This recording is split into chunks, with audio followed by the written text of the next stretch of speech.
ব্রজের মুখে কৃষ্ণ বলে আমি কাঁদে রে পাঁচনি পাঁচনি শব্দের অর্থ হলো ধেনু চড়ানোর লগুর বা লাঠি। এই যে সিঙা মেনু মুরলি ধরা চূড়া পাঁচনি সবই ছিল বৃন্দাবন লীলায়। নদিয়ায় তো গৌর এগুলো কিছুই আনেননি, তাহলে গৌর সুন্দর পাঁচনি পেলেন কোথায়? তত্ত্বজ্ঞ বললেন গৌর তো কৃষ্ণ ভাবে বিভোর হয়েছেন। বৃন্দাবনে ব্রজেন্দ্র নন্দন শ্রীকৃষ্ণ যেমন ওই ধেনু চড়ানোর লগুর বা লাঠি দিয়ে হৈ হৈ রবে ধেনুর পাল চালনা করেছিলেন, আজও কৃষ্ণ ভাবে বিভোর গৌর বৃন্দাবনের সেই লীলার কথা মনে পড়ে তার ডান হাতের তর্জনী অঙ্গুলিখানা ঘুরিয়ে ঘুরিয়ে সেই দিন বৃন্দাবনে ধেনু চড়ানোর লগুর দিয়ে ধেনুর পাল চালনা করেছিলেন। আজ তার অনন্ত কোটি ভক্তকে উদ্দেশ্য করে গৌর সুন্দর একটা বিজ্ঞপ্তি জানিয়ে দিচ্ছে। কি বিজ্ঞপ্তি দিলে? বলেন আমি তাদের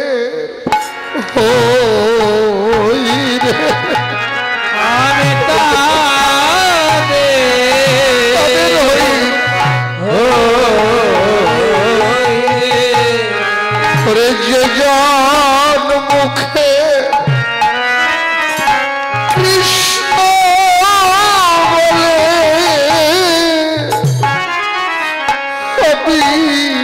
তাদের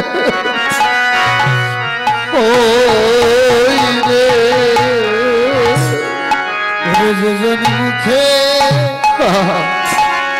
কৃষ্ণ বলে আমি কাঁদে রে নিজের মুখে প্রতিজ্ঞা করলেন, বলেন আমি যে তাদেরই কেনা কার যারা বদনে হরি বলে, যারা বদনে কৃষ্ণ বলে, তাদের ভালোবাসা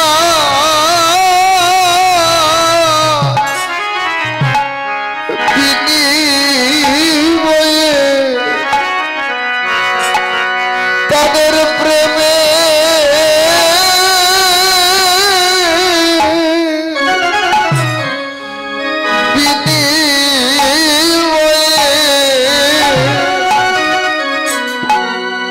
তাদেরই কেনা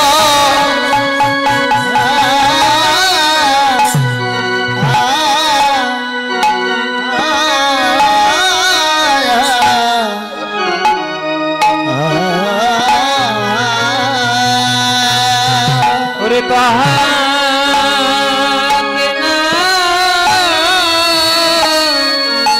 জানে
তাহলে গৌর সুন্দর প্রতিজ্ঞা করলেন যে বদনে একবার হরি বলে কৃষ্ণ বলে, শুধু আমি এক জন্মের জন্য নয় রে, জন্ম জন্মান্তরে এর জন্য নিজেকে তার কাছে বিক্রয় করে দেই। আমি তার কেনা হয়ে যাই। যে হরি বলে আমি শুধু তার কেনাই হই না রে, আমি তার কে না হই, আমি তার সব হয়ে যাই।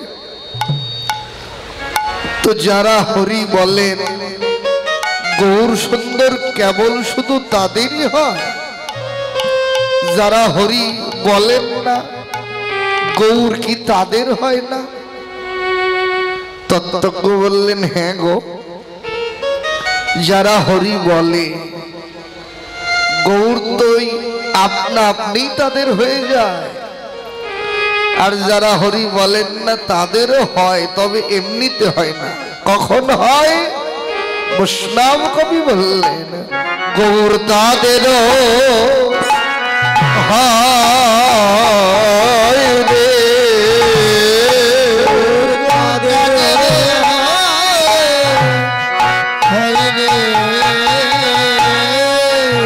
যাদের কৃষ্ণ বলে প্রাণ কাঁদে না,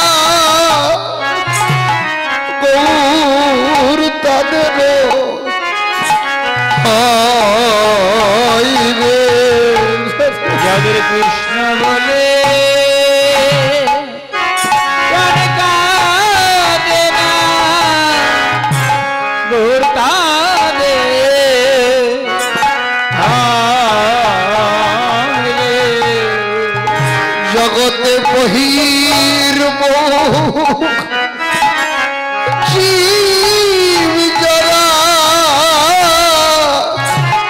গৌর তাদেরও হয় রে। বহির্মুখ জগতে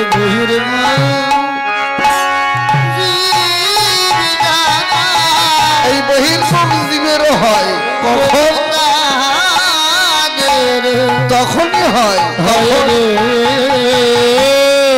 কোন মহান্তের করুণা হলে, গৌর তখন তাদেরও হয় রে। কোন মহান্তে করুণা হলে তাদের হয় রে। কোন মহান্তের করুণা হলে তখন তারাও মুখে কৃষ্ণ বলে। মহান্তের করুণা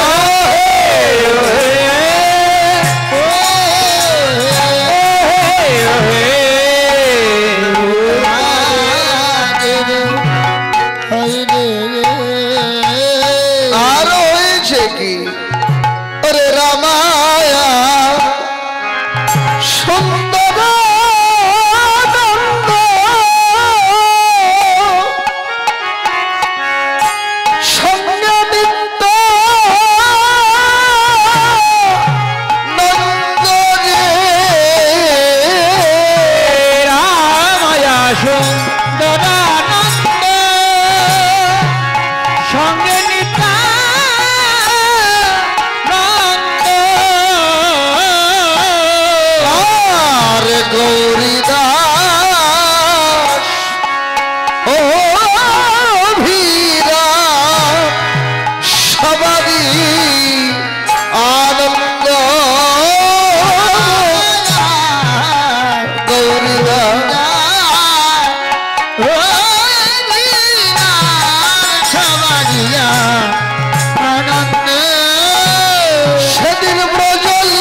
গৌর গণোদ্দেশ দীপিকা নামক গ্রন্থ সংবাদ দিলেন বৃন্দাবনে যারা যারা ছিলেন নদিয়াতে এবার তারা এসেছে।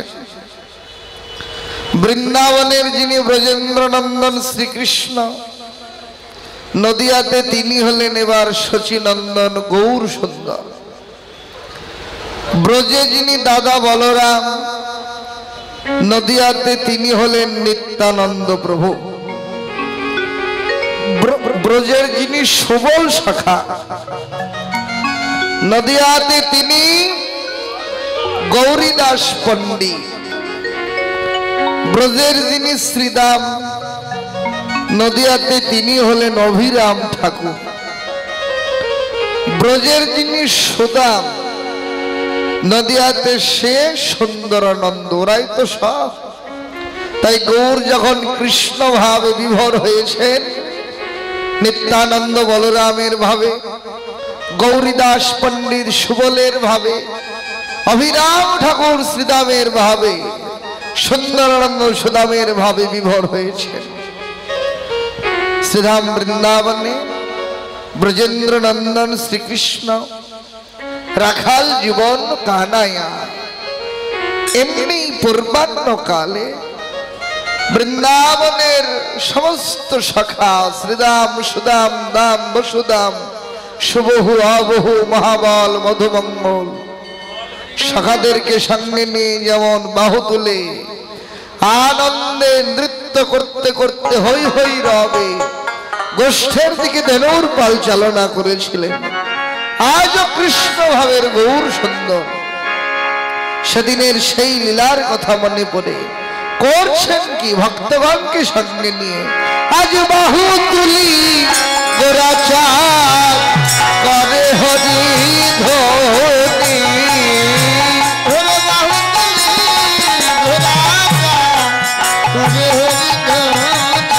আজ বাহু তুলি গোরাচার করে হরি ধনি, বাহু তুলি গোরাচাঁদ করে হরি ধনি।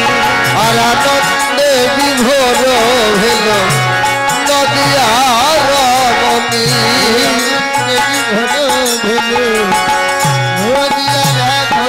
সবাই লুটাইছে, সবাই লুটাইছে, সবাই লুটাইছে, লুটাইছে, গলে বস্ত্র দিয়ে সবাই পথে লুটাইছে, গলে বস্ত্র দিয়ে সবাই পথে লুটাইছে। সবাই মিলে যার যার ভাবনার নয়ন দিয়ে গৌর লীলা দর্শন করুন। সকালবেলা তো নদীবাসীরা সবাই ঘুম থেকে জেগে উঠে যার যার কর্মে মেতে উঠেছে। যারা গৃহকর্ম করছেন, যারা পণ্ডিত পাণ্ডিত্য চর্চা করছেন, যারা পড়ুয়া ঘরে বসে হাতে পুঁথি নিয়ে পড়াশোনা করছেন, ছোট ছোট বালকগুলো দল বেঁধে গ্রামের পথের বিভিন্ন জায়গায় খেলছেন। সবাই যখন আপন আপন কাজে ব্যস্ত, ঠিক এমন সময় সবার সদ্গৌর সুন্দর ভক্তদেরকে সঙ্গে নিয়ে একেবারে বাহু তুলে বদনে হরিব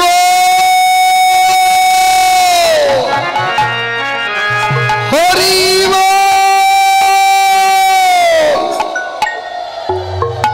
হরিনামের ধ্বনি করতে করতে নদিয়ার পথ দিয়ে যাচ্ছেন। সামান্য কণ্ঠের ধ্বনি তো না, এই কণ্ঠের ধ্বনি শুনে মুগ্ধ হয় নাই এমন কেউ তো নেই।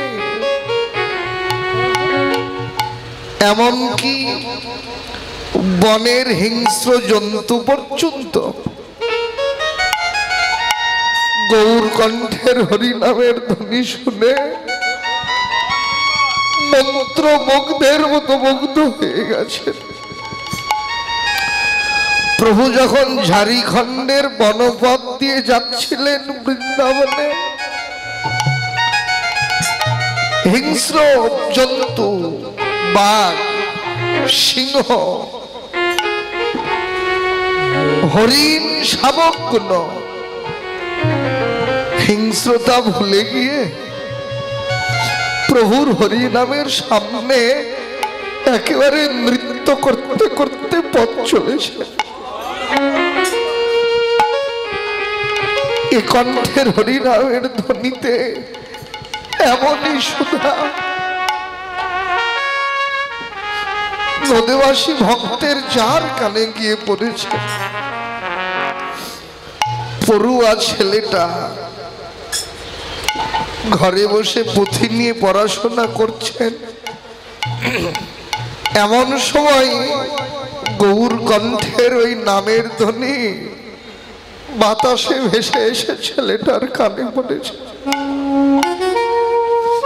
কখন যে তার পড়া ভুল হয়ে গেছে ছেলেটা নিজেও জানে না। পড়া ভুলে গিয়ে পড়বার পুঁথিটা রেখে দিয়ে মুগ্ধ হয়ে ছুটে চলে গেছেন ওই নামের ধ্বনির কাছে।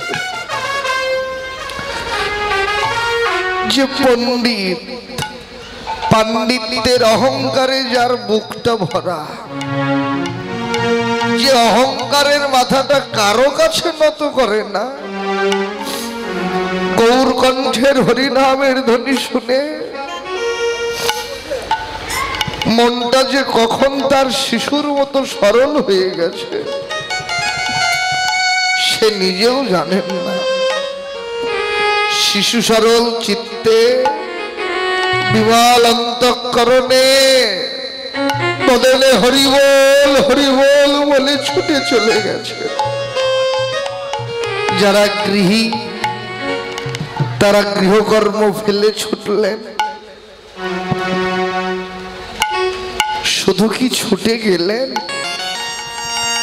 ছুটে গিয়ে কি করলেন তারা? ওই হরি নামে মুগ্ধ হয়ে এত আনন্দ হয়েছে ওদের অন্তরে, সবাই মিলে ওই হরি নামের সামনে ছুটে গিয়ে পথে লুটাইছে, পথে লুটাইছে, পথে লুটাইছে, পথে লুটাইছে। ওরে গলে বস্ত্র দিয়ে পথে লুটাইছে, ওরে গলে বস্ত্র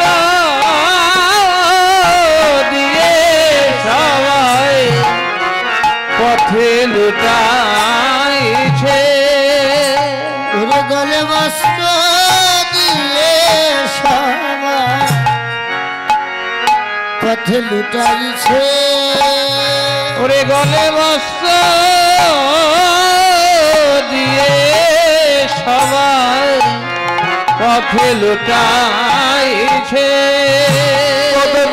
গৌর প্রাণ গৌর বলে পথে লুটাইছে,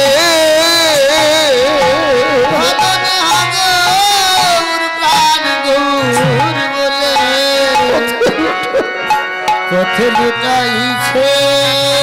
বদনে হাগৌর প্রাণ গৌর বলে বলেন গৌর তোমার হলাম বলে হাগৌর প্রাণ গোহে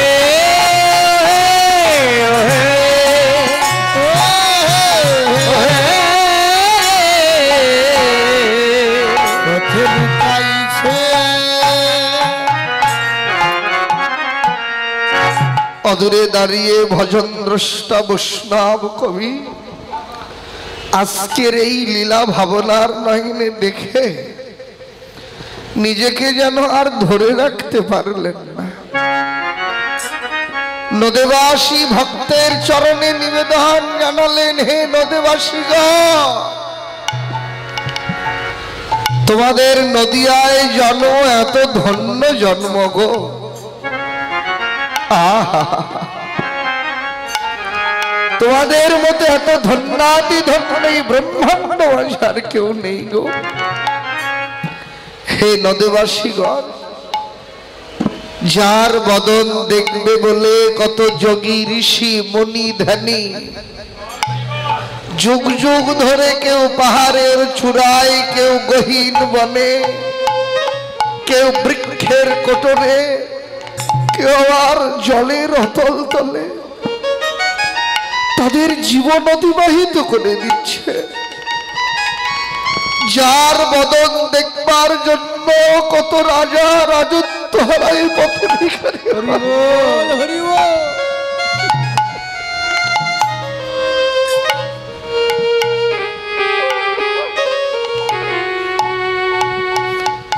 যার বদন দেখবে বলে কত বিদ্যান বিদ্যা হারায় পথে পথে পাগল হয়ে ঘুরে বেড়ায়, আর তাকে দেখতে তো তোমাদের কোথাও যেতে হয়নি গো, বরং সকলের যে সাধনার ধন আজকে তোমাদের ঘরে তোমাদের নিজের ছেলে হয়ে জন্ম নিয়েছে। তোরা ইচ্ছা হলেই তার বদন দেখছ। হে নদীবাসীগণ, তোমরা শুধু ধন্যই নও গো, তোমরা বড় কৃতার্থ। কেন জানো? জলের শেষ আশ্রয় যেমন সাগরের কাছে, তেমনি অনন্ত কোটি জগৎ জীবেরও একমাত্র নিত্য আশ্রয় হলো পরমেশ্বর ভগবান শ্রীকৃষ্ণের শ্রীপাদ পদ্ম বলে।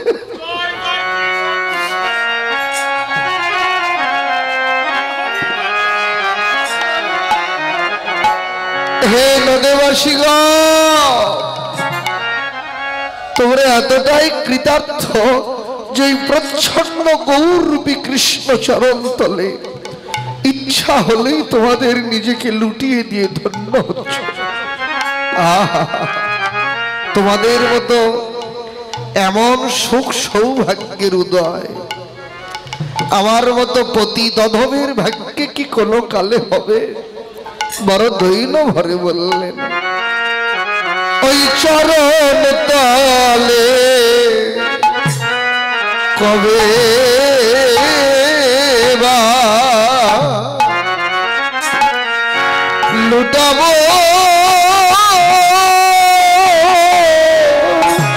চরণ তলে কবে বা লুটাবো ওই চরণ তলে কবে বা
সকল বিষয় বাসনা শূন্য হয়ে জানি কবে না। প্রাণ গৌর তোমার হলাম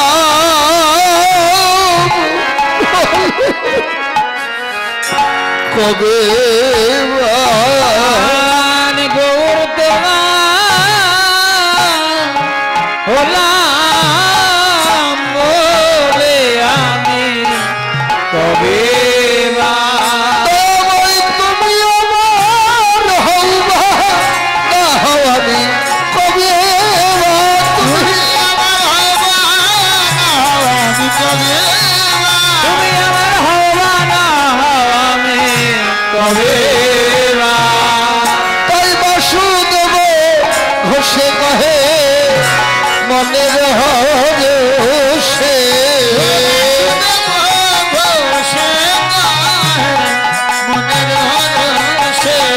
আজ গোষ্ঠ লীলা গোরাচার করিলা প্রকাশে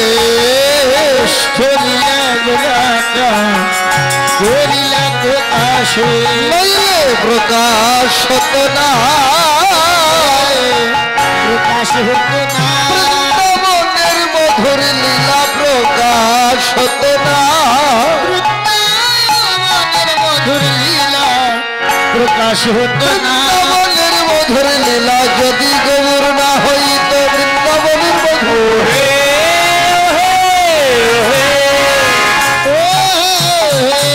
বাসুদেব ঘোষে কহে মনের হরষে বাসুদেব ঘোষে গায়ে মনের হরষে গোষ্ঠ লীলা গোরা চাঁদ করিলা প্রকাশে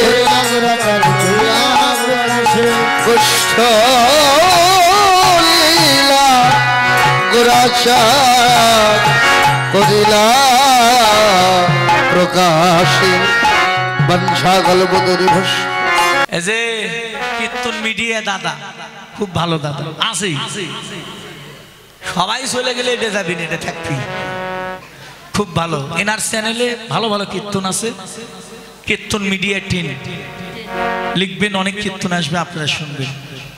আমাদের অনেক কীর্তন ছাড়া আছে। আমার ইউটিউবে চ্যানেল নাকি আমার এই দাদা আমার অনেক কীর্তন সেরেছে বাবা।